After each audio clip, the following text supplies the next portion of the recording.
welcome back to another Black Roses episode. And today's video is a little different, as you can see. And today's episode is Grandpa's Labor Weekend Vacation. So pretty much, we've had this idea where our grandpa was going to come down here, and we're pretty much shooting a video with him, an episode with him.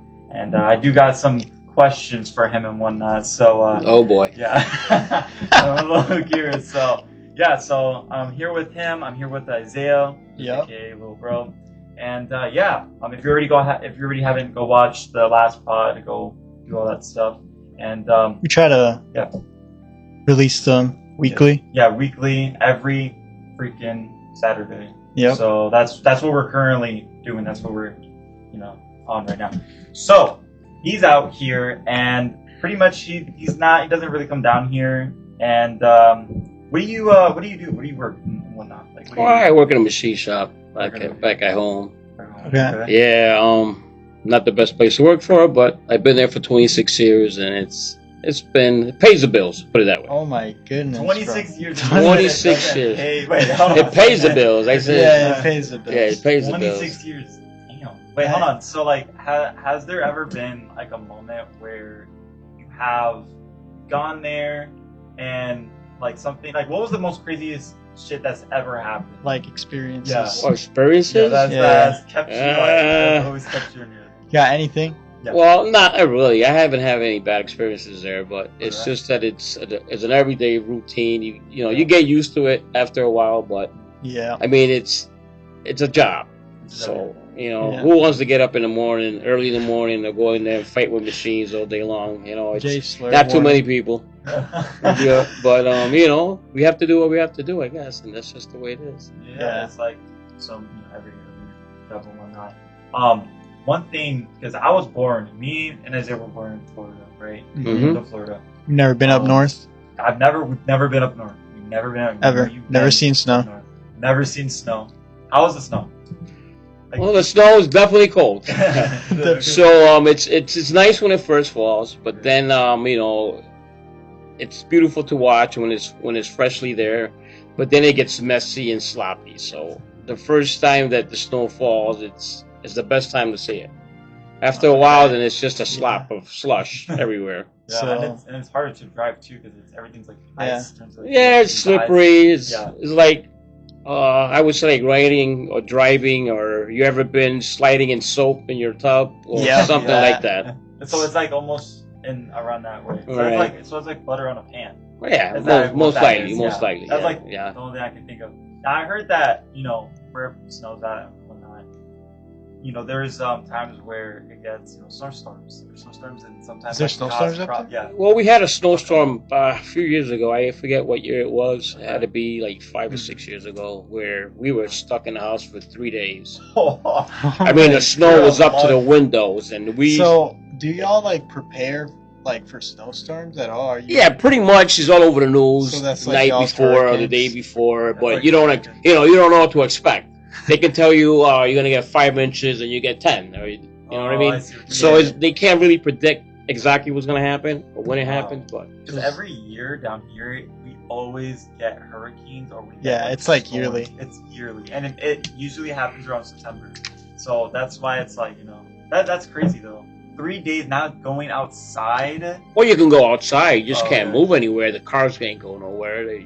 The streets are so much snow on the streets and into the plows don't go by. Let's say you were to go walk out, right? How much of the snow will be on top of you, like on your legs, your knees? Like, well, the one I was just mentioning about that snowstorm, it was like right up to our knees. Up to the knees. So the door wasn't even. You couldn't even push the door open. It was so high. You have thick clothing for that? Oh yeah, you have to have winter clothing. Boots, coveralls, or you prepare. It's believe it or not, when it first snows, it's not even that cold. It's not. It's not even that cold. Yeah, it's cold, but it's not like freezing. It's probably cold for us because. If you haven't been there, but for us, we're used to it. So it ain't like. I mean, we've had freezing days with no snow at all. So the cold, it depends. What time of the year? When I said, when it snows, it's not even cold. I just put it that way. Yeah, so it's not as And then like you're freezing out there. Oh, it's snowing. No, it's not like that. It's not like Alaska or Antarctica. That's how we see it. That's how me and him see it. No. I mean, basically, when you were out there shoveling, I mean, you're starting to take layers off. I mean, you have to dress in layers. Yeah. It's like, okay, I get the layers part, but you have to take off layers. That's like how you see it. When you're shoveling, like I have to shovel or use a snowblower, and it gets warm after a while. You know, I mean, you're out there sweating. Yeah. Because the snow is heavy. Believe it or not, you take a shovel full of snow. You can't throw it over your shoulders. It's kind of heavy. Depending if it's slushy. Like I said, when the first snow falls, it's nice powdery and it's fresh and it looks like, I don't know how to explain it. Maybe like I don't want to say sugar, but it's all soft like an icy. Oh, you ever have an icy? He loves icy. I love icy. You know, well, it makes you even want to try to eat the snow because it feels that way. You know, but. That would have you not ever ran be good. into yellow snow? Oh yeah, I made yellow snow before. Oh, okay. What shape did you make? It's so easy to make it. Yeah. It's easy, bro. Yeah. And there's one tip: don't eat yellow snow. Don't eat it. Yeah, don't ever eat it. It's cheap, but don't eat it. Yeah. So, has there ever been a time where you made that yellow snow and it looked like a certain shape that reminded you of something? Not really, because it's just abstract. Yeah.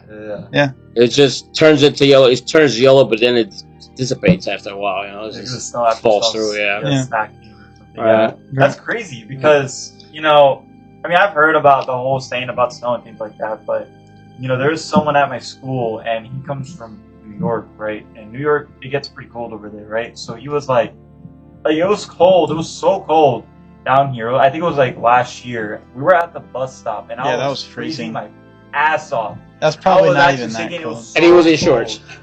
And that guy was in shorts. I know. I was like, what? Because I was like, yo. That's what happens when you're out there and you're exposed to that cold like that. Your body gets adjusted to a certain degree of coldness that you can be out there in your weather here is not as cold as it would be out there. Yeah. So the cold here to him is like nothing. It's like a chilly night, A chilly night. Because he wasn't even shaking. His voice wasn't shaking. Nothing else was shaking. Nothing crazy. Nothing like he was just talking about the most normal and like everything. Because usually like in Florida, speaking about hot weathers and whatnot, but everyone dies in the sun, and obviously because it's hot. But for me, I don't know. I used to go outside a lot, and the sun doesn't really like affect me as much. Yeah, like the heat everyone, down here. Yeah, it doesn't really affect me because I was raised here, and it's like I don't know. It's like because you're immune to it. Yeah, that's how it is. Same thing with the cold. Yeah, I can like wear like all black for a whole day, and then and it wouldn't affect. This guy would be wearing hoodies sometimes. I couldn't even do that if I was here. I remember one time coming down one year to help your dad out with his car and put music in it. I literally thought I was gonna pass out. Hot. It was so hot that I thought I was gonna have a heat stroke. Yeah. Oh my goodness, bro. No, honestly, I'm like picturing you like trying to like survive like the heat and the heat and whatnot. I mean, I was born in Puerto Rico, and Puerto Rico is hot. Yeah. But the good thing about Puerto Rico is that there's so many trees that you have the breeze. Yeah. You don't have a breeze here in Florida to say. The heat here is just true. And that's it. And it's just always heavy too. Right. So when you get that wind, it's like, so in Puerto Rico, you have it's surrounded by the ocean, so you'll always have a breeze coming in, and it's hot, but it's not as hot. Yeah, that I didn't know. See, look, I learned something. Yeah. Oh yeah. You never know. One thing that I do have a question for. I heard that you are into motorcycles. One of my friends, one of my closest friends, you know who you are, same such a Y. Right. He has a motorcycle too. He just got given a motorcycle by his uncle, and I want to know about something, a little about you. Have you done a wheelie, and when was the last time you did it? Okay, yeah, that's a good question. And the wheelie I didn't turn out too good. So I did do a wheelie, and Willie knocked my ass off and broke my leg and everything else. So that was the first and last. So yeah. First and last. Yeah. So that was like, okay. So what was the last time you had that wheelie? Like, what was the? Do you remember?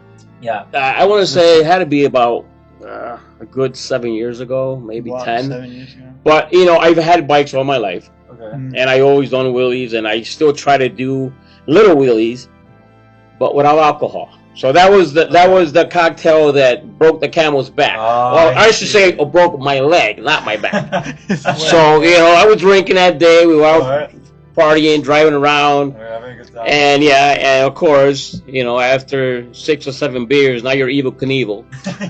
So I tried to do it, and it didn't work too well. Bro, I don't know how you could do that, because sometimes I'd be skateboarding and I'd be getting too scared to switch platforms. Yeah. So that's what happened. I had the bike up in the air, and then I'm like, wait a minute, I'm going back too far. So I figured if I was going to either flip backwards or let go of the throttle and drop it. So I did that. I let go of the throttle and drop it, but when you're doing a wheelie, your handlebars are like this because you're holding on for dear life. Mm-hmm. When you drop that bike, you got to straighten out that handlebar so you drop straight. Yeah. Well, through the commotion and the alcohol and everything else, it was like this. So I dropped it. It cartwheeled me over the bike. Oh my God. I landed on the ground, and the bike came behind me and broke my leg. Oh my goodness. And that was the end of the wheelie career. Honestly, speaking of thrashing, that's kind of like a thrash, I guess. I know, that was a thrashing. That was a thrasher. That was a thrasher and a half. Put it that way. I remember a time where I was trying. I stopped riding bikes. I don't ride bikes. Mostly, I just ride. You don't remember? I remember. I don't. I mostly ride my scooter. I do tricks on it. But there was a time I was riding my board. It was a penny board.